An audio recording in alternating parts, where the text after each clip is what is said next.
हमारा बैठक हुआ और एक चिट्ठी हम लोगों ने 14 तारीख को अध्यक्ष जी के पास जमा किया था। उसके आधार पे मुझे 15 तारीख को बुलाया गया था, लेकिन 15 तारीख को मुझे कलकत्ता में एनफोर्समेंट डायरेक्टोरेट ने बुलाया था।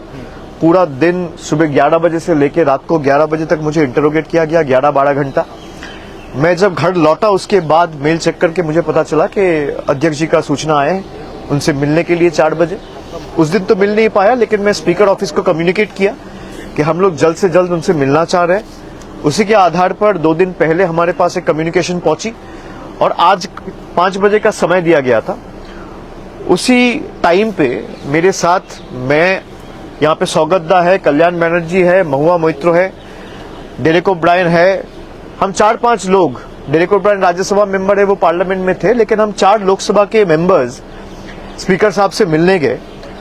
और आज हमारे बैठक के पहले महुआ मोइत्रो आके पार्टी के तरफ से, मैं ये आपको दिखाना चाहता हूँ, आप लोगों ने पिछले 5-7 दिन का जो डेवलपमेंट है वो सब लोगों ने देखा है। तृणमूल कांग्रेस के 20 एमपीज आज से 3-4 दिन पहले स्पीकर साहब से मुलाकात किया है और उन्होंने अपने आपका एक सेपरेट ग्रुप फॉर्म करने का क्लेम किया है।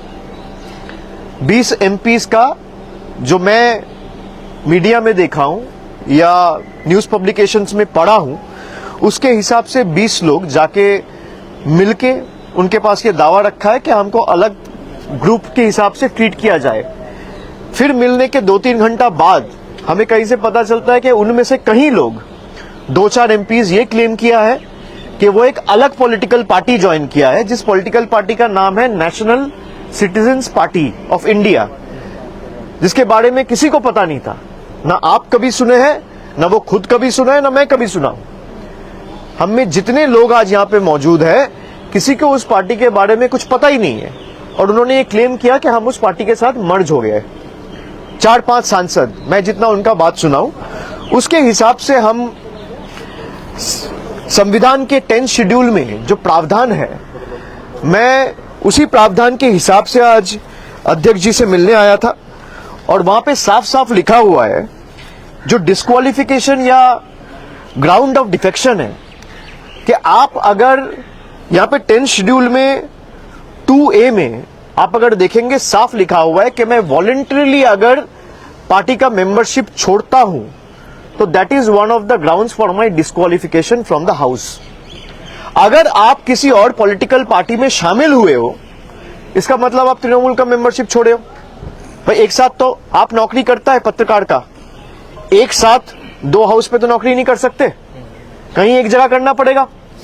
तो अगर मान लीजिए आप एक सिंबल में चुन के आए हैं और फिर 2 साल बाद अचानक आप दावा कर रहे हैं कि मैं इस पॉलिटिकल पार्टी ज्वाइन कर रहा हूं, तो उसी वक्त आपका लोकसभा का सदस्यता पद चला जाना चाहिए। ये पहला ग्राउंड है। दूसरा जो उनका क्लेम है कि हम तो मर्ज किए हैं, 2/3 है, उसके जो प्रावधान है 10th शेड्यूल, यहां पे 4th नंबर जो पॉइंट है, disqualification on ground of defection not to apply in case of merger. यहां पे साफ लिखा हुआ है मर्जर तभी माना जाएगा जब 2/3 of the political party merges into another political party, not just the legislative party. इसका मतलब अगर दल, पार्टी, ममता बनर्जी पार्टी के जितने भी कमिटी मेंबर्स है उसका 2/3, including the national working committee, the state committee, the frontal committee, पूरा तृणमूल कांग्रेस का जितना भी पदाधिकारी है, उनका 2/3 अगर मर्ज करता है एक पॉलिटिकल पार्टी में, तो उसको मर्जर कहलाया जाता है।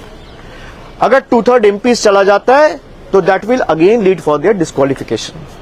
Based on that, I as a leader of Lok Sabha of Trinamool Congress, I have submitted 20 different disqualification petitions. मैं एक आपको दिखाता हूं।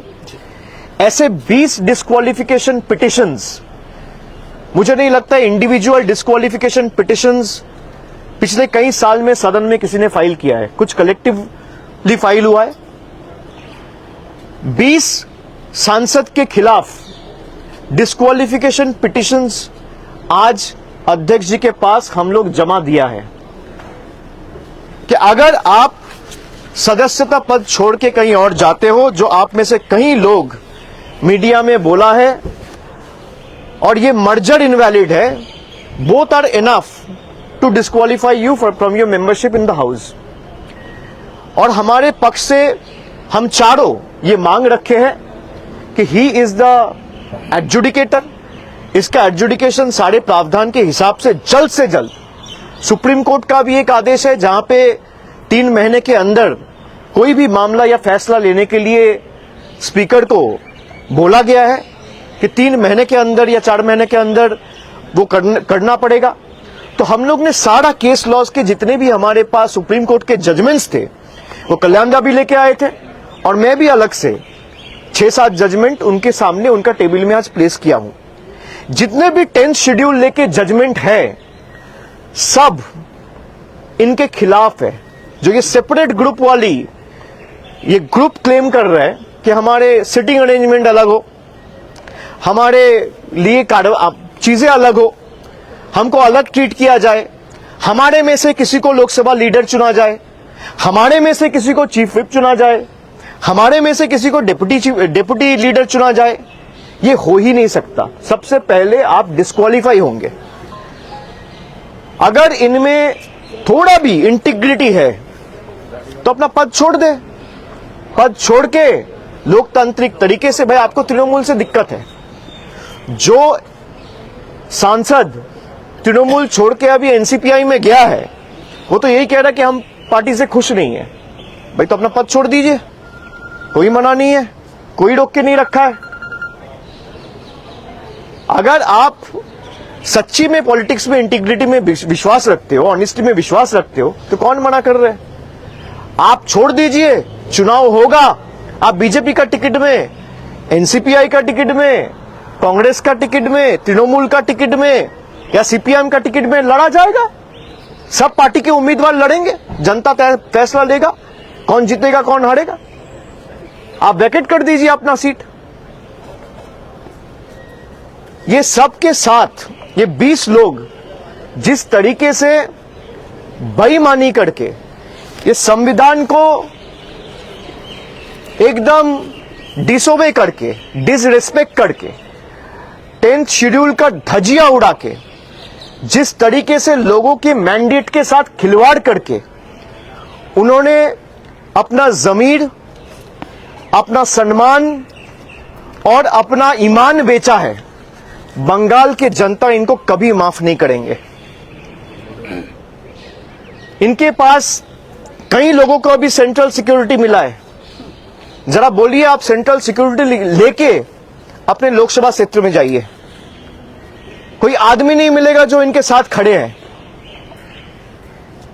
किसी को ईडी से बचना है, किसी को सीबीआई से बचना है, किसी को पैसा मिल रहा है, किसी को धमकाया जा रहा है। और जब मैं कह रहा हूं पैसा मिल रहा है, धमकाया जा रहा है, आई हैव कॉन्क्रीट प्रूफ। नहीं तो कोई भी सांसद अगर मेरा बात को उनको ऑफेंसिव लगे, they should file a case against me, I will prove it before the court of law what I have. किसी को डरा के, धमका के, खरीद के, करोड़ों रुपया का लालच दिखा के जनता ने जिन अपेक्षाओं के साथ जिसको चुना था, राजनीति में हार जीत होती रहती है, लेकिन मैं लड़ने के लिए तैयार नहीं हूं। मैं घर से निकलूंगा नहीं, मैं बीजेपी के साथ लड़ूंगा नहीं, इसलिए बीजेपी के साथ हाथ मिला रहा हूं, अपना जमीर बेच रहा हूं। जो इस तरीके का राजनीति में यकीन करता है, बंगाल में उनके लिए कोई जगह नहीं है। स्पीकर ने क्या आश्वासन दिया आप लोगों को? स्पीकर ने क्या आश्वासन दिया और सुप्रीम कोर्ट कब आप जाने? बिल्कुल लेवल प्लेइंग फील्ड नहीं है। आपकी लड़ाई बहुत मैं क्यों कह रहा हूं ये बात? क्योंकि पिछला 1-1.5 महीना का जो राजनीति है, जिस तरीके से पार्टी को तोड़ा जा रहा है, और आप खाली बंगाल में नहीं, अभी महाराष्ट्र में भी आप देख रहे हैं कि एक बार शिवसेना को तोड़ दिया गया, शिवसेना का 2 टुकड़ा किया गया, फिर दूसरे टुकड़े का और एक टुकड़ा बनाया जा रहा है अपने फायदे के लिए। यह संविधान बदलना चाहता है किसी भी कीमत पे। ये लोगों के ऊपर भरोसा नहीं रखते हैं। अगर लोगों के ऊपर भरोसा रखता तो 30 लाख लोगों को वोटर लिस्ट के बाहर रख के चुनाव नहीं किया जाता। अगर लोगों के ऊपर भरोसा रखता तो सबको वोट देने का अधिकार दिया जाता, सबको मिलता। इनको पता है लोग अगर लोकतांत्रिक तरीके से वोट देगा तो बीजेपी कभी जीत के नहीं आ सकता। इसलिए चुनाव आयोग, एनफोर्समेंट डायरेक्टोरेट, सीबीआई, जितने भी एजेंसीज है, सबको इन लोगों ने इस्तेमाल करके लोगों का मैंडेट मैनिपुलेट करने का काम किया है। और लेवल प्लेइंग फील्ड का जब बात करें, आप 4 दिन 7 दिन से देखिए, मुझे 5 समन दिया गया। सीआईडी के पास मैं 3 बार गया, मैं ईडी के पास गया, मेरा घर में 2 बार रेड हुआ, ममता जी का घर में रेड हुआ, उनका सिक्योरिटी में छेड़खानी किया गया, हम लोग का सबका सिक्योरिटी विथड्रॉ कर लिया गया। हमें नहीं चाहिए इनके सिक्योरिटी। भाई लोगों को आप सिक्योरिटी नहीं दे सकते, आप पावर में आके गरीब लोगों के ऊपर जो सरकार बुलडोजर चलाता है, उस सरकार से आप क्या अपेक्षा रखेंगे? लेकिन हमने अपना केस स्पीकर साहब के सामने रखा है जी। और अध्यक्ष जी को हमने ये अनुरोध किया है कि जल्द से जल्द इस पे आप कार्रवाई करें, दोनों पक्ष को सुने, क्योंकि आप अगर संविधान के हिसाब से जाएंगे या सुप्रीम कोर्ट के जो जजमेंट है वो साफ इनके खिलाफ जाता है। क्योंकि आइदर आप कह रहे हैं कि भाई मैं दूसरा पॉलिटिकल पार्टी में 2/3 बन के रहूंगा, मैं दूसरा पार्टी का मेंबरशिप बन के उस पार्टी में रहूंगा, तभी आपका मेंबरशिप चला जाएगा। ये साफ मेंशन किया है संविधान में। या तो संविधान गलत है या फिर आप गलत है, दोनों में कोई एक गलत तो होगा। मैं आपको सीधा दिखा दे रहा हूं 10th शेड्यूल, अगर आप कोई देखेंगे 10th शेड्यूल में पॉइंट नंबर 2AB और मर्जर में पॉइंट नंबर 4, ये दोनों अगर आप पढ़ेंगे तो दोनों इनके खिलाफ जाता है और दोनों हमारे पक्ष में है। आपको तृणमूल से दिक्कत है, हो ही सकता है, लगता है कि भाई बीजेपी आपका भी बहुत खास है, कोई दिक्कत नहीं, आप छोड़ दो तृणमूल का पद, आप एमपीशिप से रिजाइन दे दो, कोई मना नहीं कर रहे। चुनाव हो, फिर आप जरूरत पड़े तो बीजेपी का टिकट में जीत के आइए, फिर आप बैठिए यहाँ पे। Will you go to court, Abhishek ji? Will you go to court? नहीं, वो that is a hypothetical question whether we go to the court or explore any legal remedies. But we have left it to the judgment and wisdom of the honorable speaker. अभी फिर मुलाकात होगा, उन्होंने बोला है कि मैं दूसरे पक्ष को भी सुनूंगा, फिर आपको दोबारा बुलाऊंगा। तो हम उम्मीद रखते हैं कि भाई हमने संविधान के सारे प्रावधान उनको दिखाए हैं। लोकसभा का अध्यक्ष, मैं अपेक्षा रखता हूं कि संविधान के हिसाब से काम करेगा और संविधान का गला नहीं घोटेगा। मैं इतना ही उम्मीद रखता हूं। उनकी इम्पार्शियलिटी पे पहले भी आप लोग सवाल उठा चुके हैं लोकसभा स्पीकर के, तो आपको लगता है कि वो नॉन पार्टीजन एक्ट करेंगे? देखिए, मैं तो अपना पक्ष रख सकता हूं उनके आगे। मैं अपना पक्ष रखा, मैंने ये डिस्क्वालिफिकेशन पिटीशन जो आपको दिखाया, ऐसे 20 पिटीशन उनको जमा दिया, ऐसे 20 पिटीशन उनको जमा दिया है।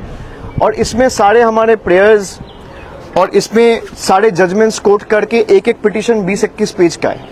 मीडिया रिपोर्ट से जो हमें पता चले वो सब अटैच करके हमने ये पिटीशन जमा दिया है। हम अपेक्षा रखता है कि संविधान के हिसाब से स्पीकर को चलना पड़ेगा।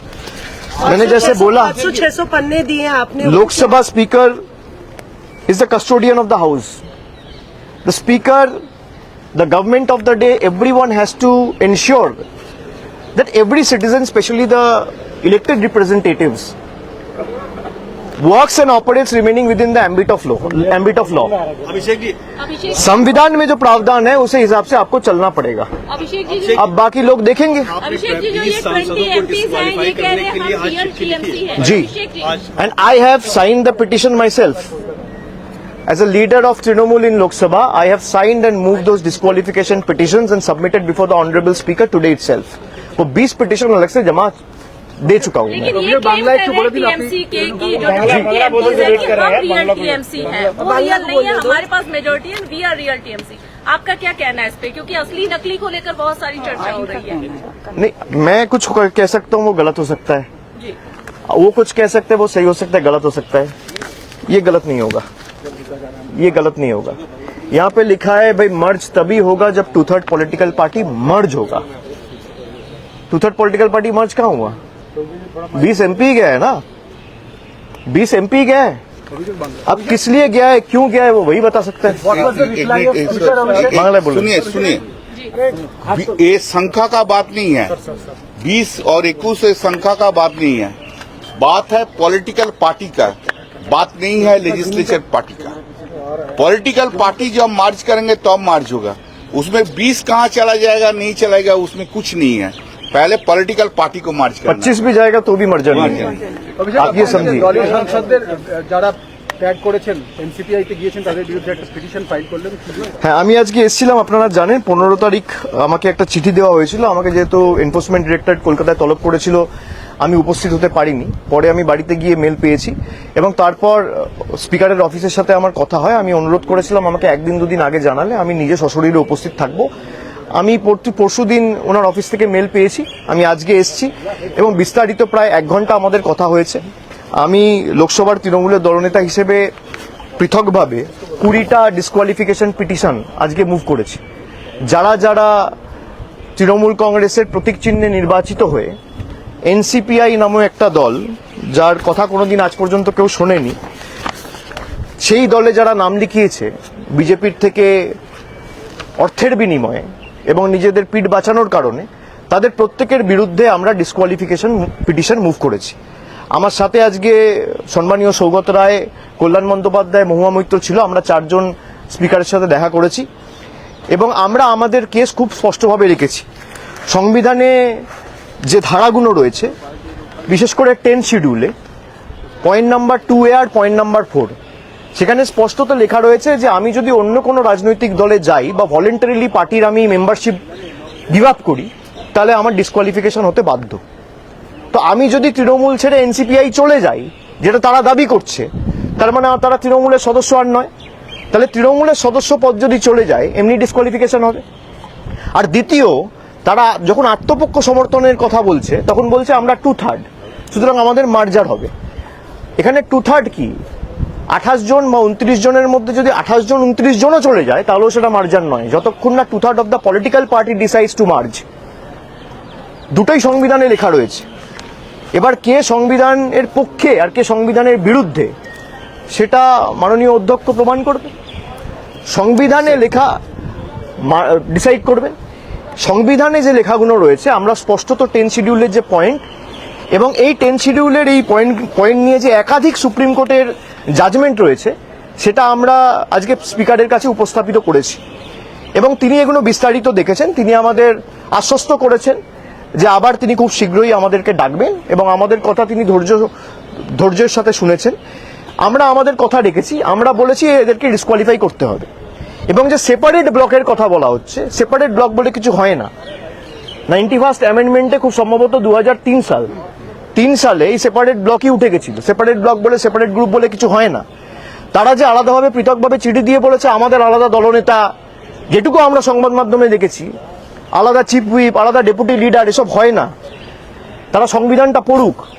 সুপ্রিম কোর্টের ভুরি ভুরি জাজমেন্ট রয়েছে যেখানে স্পষ্টত রায় রয়েছে যে মার্জার তখনই হয় যখন 2/3 political party decides two merge, নইলে সেটা মার্জার হয় না। আমাদের পয়েন্টগুলো বলার ছিল। আমরা আশাবাদী যে স্পিকার নিশ্চয়ই তাদেরকেও ডেকে আমরা যে কথাগুলো বলেছি তাদের থেকে সদুত্তর চাইবে এবং আমাদের ডাকবে এবং যত তাড়াতাড়ি সম্ভব এর সুরাহা করবে এবং তাড়াতাড়ি এর নিষ্পত্তি হবে। আপনার চার্টার্ড ফ্লাইটে আসা নিয়ে একটা নতুন বিতর্ক তৈরি হয়েছে। কুণাল ঘোষ তিনি বলেছেন যে তিনি এটা সমর্থন করেন, কিন্তু নতুন বিতর্ক যদি আপনি যারা বলছেন আমি কিসে আসছি, কিসে যাচ্ছি, কোত্থেকে নামছি, তারা যদি লিখিত দিয়ে দেয় অভিষেক বন্দ্যোপাধ্যায় ইকোনমি ক্লাস যাবে, আমার পাশের সিটে যদি কেউ বসে, যেটা আমার সাথে অনেকবার হয়েছে, আমার লিগ্যাল ওপিনিয়ন নিয়ে এটা করা। কুণাল ঘোষ আমার সহকর্মী, সে যদি আমার বিরুদ্ধে বলে আমি তার বিরুদ্ধে বলবো না। ভিডিওটি ভালো লাগলে লাইক করুন, সাবস্ক্রাইব করুন, শেয়ার করুন এবং ফলো করতে ভুলবেন না। আপনাদের এলাকার খবর, ছবি ও ভিডিও হোয়াটসঅ্যাপ করুন। আপনার খবরই পৌঁছে যাবে সবার কাছে। আমার কলকাতা, আমার শহর, আমার কণ্ঠ।